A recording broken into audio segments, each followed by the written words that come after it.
नमस्कार साथियों, यदि आप तैयारी कर रहे हैं रेलवे ग्रुप डी के लिए तो अपनी तैयारी को करिए इस प्रैक्टिस सेट के साथ और चैनल को सब्सक्राइब जरूर कीजिए। चलिए शुरू करते हैं। आज है हमारे पास पहला प्रश्न, क्या होता है जब अम्ल व क्षार एक दूसरे से क्रिया करते हैं, यानी कि अम्ल और क्षारक को एक साथ मिला दिया जाता है तो कौन सी प्रतिक्रिया होती है।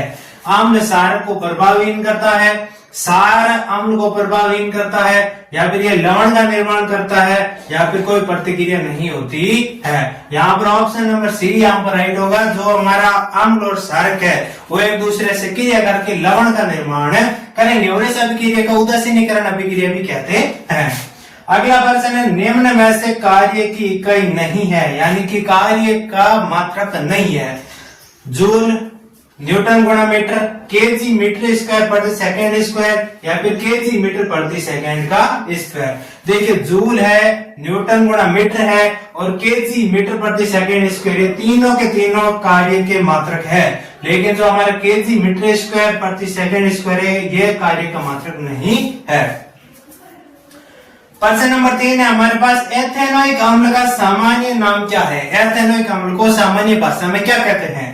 बोरिक अम्ल, कार्बनिक अम्ल, एसिटिक अम्ल, या फिर साइट्रिक अम्ल। जो हमारा एथेनोइक अम्ल है उसको सामान्य भाषा में एसिटिक अम्ल कहते हैं। प्रश्न नंबर 4 है, रक्तचाप मापने की मशीन का क्या नाम है, यानी कि जो हमारी ब्लड प्रेशर है उसको मापने के लिए जो मशीन काम में आती है उसका क्या नाम है। स्पाइरोमीटर, इंडोस्कोप, कार्डियोमीटर, या फिर नेबुलाइजर। जो हमारे रक्तचाप को मापता है उसका नाम है स्पाइरोमीटर। अगला प्रश्न नंबर 5 है हमारे पास, विस्थापन का एसआई मात्रक क्या होता है, यानी कि विस्थापन जो हमारी एक दूरी होती है जो सीधी दूरी मान सकते हैं उसका यहाँ पर एसआई मात्रक क्या होता है। न्यूटन, मीटर, किलोमीटर, या फिर डेसिबल। जो हमारा विस्थापन होता है उसका एसआई मात्रक होता है मीटर। प्रश्न नंबर 6 है, यदि किया गया कार्य 1 मिनट में 24,000 जूल है तो उत्पन्न शक्ति का मान क्या होता है। देखिए हमारे पास जो शक्ति होती है उसका सूत्र होता है P बराबर W बटा T। W है हमारे पास कार्य और T है हमारे पास समय, और यहाँ पर W दिया हुआ है 24,000 और समय दिया हुआ 1 मिनट। देखिए 1 मिनट यहाँ पर काम में नहीं आएगा, सेकंड काम में आएगा। तो 1 मिनट में 60 सेकंड होते हैं तो बटा हो गया 60। 0 से 0 कट गया और भाग देने पर हमें 400 वाट प्राप्त होता है, यानी कि ऑप्शन नंबर ए यहाँ पर राइट होगा। प्रश्न नंबर 7 में, 4 प्रतिरोधकों को समांतर क्रम में जोड़ने पर कुल प्रतिरोध क्या होगा, यदि प्रत्येक प्रतिरोधक 2 ओम का है। 4 प्रतिरोधक है या फिर 4 अलग अलग प्रकार की वस्तुएं हैं जिसका प्रतिरोध है यहाँ पर 2 ओम प्रत्येक का। अब इसको एक साथ में जोड़ दिए समांतर क्रम में तो कुल प्रतिरोध क्या होगा। देखिए समांतर क्रम में जोड़े हुए प्रतिरोधकों के लिए हमारे पास एक सूत्र होता है 1/R बराबर 1/R1 plus 1/R2 plus 1/R3 और प्लस 1/R4। ये जितने प्रतिरोधक होंगे उसके अनुसार ये क्रम आगे चलता रहेगा। अब हमारे पास R1, R2, R3 और R4 सबका मान 2 ओम है। प्रतिरोधक 2 ओम का, यानी कि सबका मान 2 ओम है। तो इसको सूत्र में रखने पर 1/2 प्लस 1/2 प्लस 1/2 प्लस 1/2। अब यहाँ से हमें प्राप्त होता है 4/2, जो कि मान होगा हमारे पास 1/R का कुल प्रतिरोध का। अब हमें 1/R नहीं चाहिए, हमें चाहिए R। तो यहाँ पर पलट देंगे तो R बराबर 2/4। R का मान है हमारे पास 2/4, यहाँ पर 2 का भाग देने पर हमें प्राप्त होता है 1/2, यानी कि हमारे पास ऑप्शन नंबर ए यहाँ पर राइट होगा 1/2 ओम। अगला प्रश्न है हमारे पास, 1/F बराबर 1/V माइनस 1/U, ये सूत्र दिया हुआ है। इस सूत्र के अनुसार कौन सा विकल्प गलत है, कौन सा ऑप्शन यहाँ पर गलत है। F फोकस दूरी है, U बिंब की दूरी है, V प्रतिबिंब की दूरी है, या फिर इनमें से कोई नहीं। देखिए F फोकस दूरी ये भी सही है, U बिंब की दूरी है या फिर वस्तु की दूरी है ये भी सही है, V प्रतिबिंब की दूरी है ये भी सही है। यहाँ पर ऑप्शन नंबर डी यहाँ पर राइट होगा। प्रश्न नंबर 9, समतल दर्पण हमेशा वस्तु का प्रतिबिंब बनाता है, यानी कि समतल दर्पण है उसके अंदर वस्तु का प्रतिबिंब की साइज क्या होगी। प्रतिबिंब वस्तु से बड़ा होगा, वस्तु से छोटा होगा, या फिर वस्तु के समान होगा, या फिर बिंदु समान होगा। जो हमारा समतल दर्पण में बनने वाला प्रतिबिंब होता है वो वस्तु के समान होता है।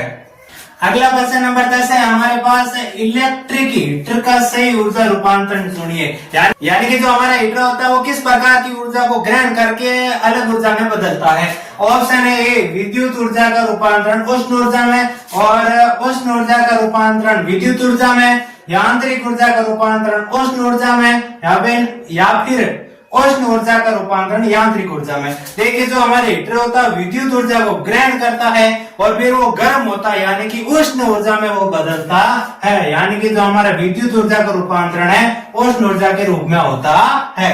अगला प्रश्न नंबर 11, अग्नाशय सही ढंग से कार्य नहीं करने पर उत्पन्न रोग होगा।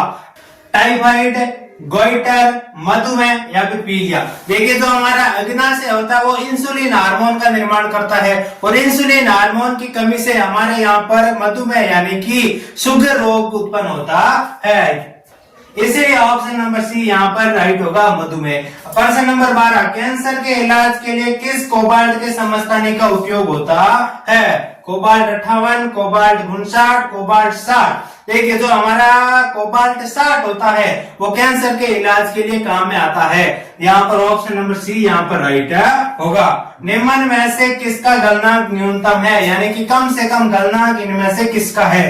गैलियम, आयोडीन, सोडियम या फिर कैल्शियम। जो हमारी गैलियम धातु होती है उसका गलनांक बहुत निम्न होता है। गैलियम को अगर हम हथेली पर भी रखेंगे तो वो पिघल जाएगा, इतना कम तापमान होता है, इसीलिए यहाँ पर गैलियम जो होगा निम्न गलनांक वाला धातु होता है। प्रश्न नंबर 14, चुंबकीय फ्लक्स की इकाई है, यानी कि चुंबकीय फ्लक्स का मात्रक क्या है। चुंबकीय फ्लक्स का मात्रक के लिए वेबर हो सकता है, टेस्ला, गाउस या फिर पास्कल। जो हमारा वेबर है वो चुंबकीय फ्लक्स का मात्रक है। अगला हमारे पास प्रश्न नंबर 15 है, सोने का लैटिन नाम क्या है। देखिए कुछ तत्व होते हैं जिनके प्रतीक जो होते हैं लैटिन भाषा के शब्दों के से लिए हुए होते हैं, तो उन्हीं की हम बात करते हैं। तो सोने का उन्हीं की हम बात करते हैं। ए फेरम, बी ओरम, कैलियम या फिर अर्जेंटम। देखिए हमारे पास जो ओरम होता है ये सोने का लैटिन नाम है, इसीलिए यहाँ पर सोने का जो हमारा प्रतीक होता है एयू होता है। फेरम होता है ये हमारा आयरन का लैटिन नाम है, इसलिए आयरन का प्रतीक एपी होता है। कैलियम जो होता है पोटेशियम का लैटिन नाम है, इसलिए इसका प्रतीक के होता है। अगला प्रश्न है हमारे पास 16, पदार्थ का ठोस से द्रव्य में बदलना क्या कहलाता है। यानी कि पदार्थ ठोस अवस्था से द्रव्य अवस्था में बदलते हैं तो उस प्रक्रिया को क्या कहते हैं। पिंडन, गलन, गलनांक या फिर क्वथनांक। जो ठोस से द्रव्य में बदलने की प्रक्रिया वो गलन कहलाती है। देखिए गलनांक तो एक प्रकार का ताप है और क्वथनांक भी ताप है, ठीक है। अगला प्रश्न नंबर 17, लिमोनाइट किस धातु का ऐसक है। यानी कि लिमोनाइट से कौन सी धातु हमें प्राप्त होती है। लोहा, सोना, चांदी या फिर तांबा। जो हमारा लिमोनाइट है उससे लोहा हमें प्राप्त होता है। प्रश्न नंबर 18 है हमारे पास, किसमें प्रोटीन की सबसे अधिक मात्रा पाई जाती है। दाल, सब्जियां, मूंगफली या फिर सोयाबीन। देखिए विस्तारित तौर पर तो हम जानते हैं कि दाल में ज्यादा प्रोटीन होता है, लेकिन दाल से भी ज्यादा प्रोटीन हमें सोयाबीन में प्राप्त होता है, यानी ऑप्शन नंबर डी यहाँ पर राइट होगा। प्रश्न नंबर 19 है, कवक होते हैं। कवक यहाँ पर पर्यावरण के लिए क्या चीज होते हैं। उपभोक्ता, उत्पादक, अपमार्जक या फिर कोई नहीं। देखिए जो हमारे कवक होते हैं वो वातावरण को साफ रखने का कार्य करते हैं, इसलिए उनको अपमार्जक की श्रेणी में रखा गया है। प्रश्न नंबर 20 है, 1 HP अश्व शक्ति कितने वॉट के बराबर होती है। यानी 1 हॉर्स पावर कितने वॉट के बराबर होती है, या फिर 1 हॉर्स पावर कितने वॉट शक्ति के बराबर होती है। 346 वॉट, 746 वॉट, 340 वॉट या फिर 740 वॉट। देखिए जो हमारा 1 हॉर्स पावर होता है वो 746 वॉट शक्ति के बराबर होता है। कभी कभी हमने सुना होगा कि भाई 1 हॉर्स पावर की मोटर है, 2 हॉर्स पावर की मोटर है, तो ये हॉर्स पावर यहाँ पर शक्ति को दर्शाते हैं। अगला प्रश्न है हमारे पास प्रश्न नंबर 21, समुद्र की गहराई मापने के लिए कौन सा यंत्र काम में लिया जाता है।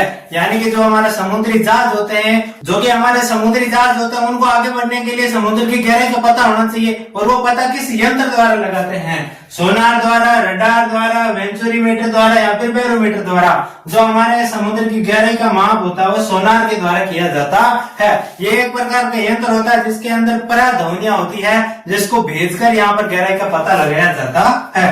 घरों में सामान्यतः पंखे बल्ब किस क्रम में जुड़े हुए होते हैं? श्रेणी क्रम में, समांतर क्रम में, या फिर दोनों क्रम में, या फिर मिश्रित रूप में, या फिर इनमें से कोई नहीं। जो हमारे घरों में पंखे और बल्ब होते हैं वो सारे के सारे समांतर क्रम में जुड़े हुए होते हैं। इसी कारण हर बल्ब का या फिर हर पंखे का जो स्विच होता है वो अलग अलग होता है। प्रश्न नंबर 23 है, बेकिंग सोडे का रासायनिक सूत्र क्या है? जो खाना बनाने का सोडा होता है जिसे मीठा सोडा भी कहते हैं, उसका रासायनिक सूत्र क्या है? सोडियम कार्बोनेट यानी कि Na2CO3, NaCl, NaHCO3 या फिर NaNO3। जो हमारा बेकिंग सोडा होता है उसका रासायनिक सूत्र होता है NaHCO3। अगला प्रश्न नंबर 24, ध्वनि का संचरण किस माध्यम में सर्वाधिक होता है? यानी कि ध्वनि किस माध्यम में सबसे तेज भागती है? द्रव्य, ठोस, गैस या फिर प्लाज्मा। देखिए चारों ही पदार्थ की अवस्थाएं हैं, जिसमें से ठोस अवस्था होती है इसमें ध्वनि का संचरण सबसे ज्यादा होता है। प्रश्न नंबर 25 और आज का लास्ट प्रश्न, निम्न में से कायिक जनन होता है, इनमें से किस में कायिक जनन यानी कि पौधे के भाग से ही नया पौधा बनता है? पत्थर चट्टा, आलू, गुलाब या फिर सभी? देखिए जो पत्थर चट्टा होता है उसकी पत्ती से नया पौधा बनता है, आलू के भाग से हम नया पौधा बना सकते हैं, और गुलाब की डाली को हम लगा के नया पौधा बना सकते हैं। इसलिए सभी के सभी जो है कायिक जनन के आंतरिक आता है, यानी ऑप्शन नंबर डी यहाँ पर राइट होगा। यदि वीडियो पसंद आया तो चैनल को सब्सक्राइब जरूर कीजिए। Thank you.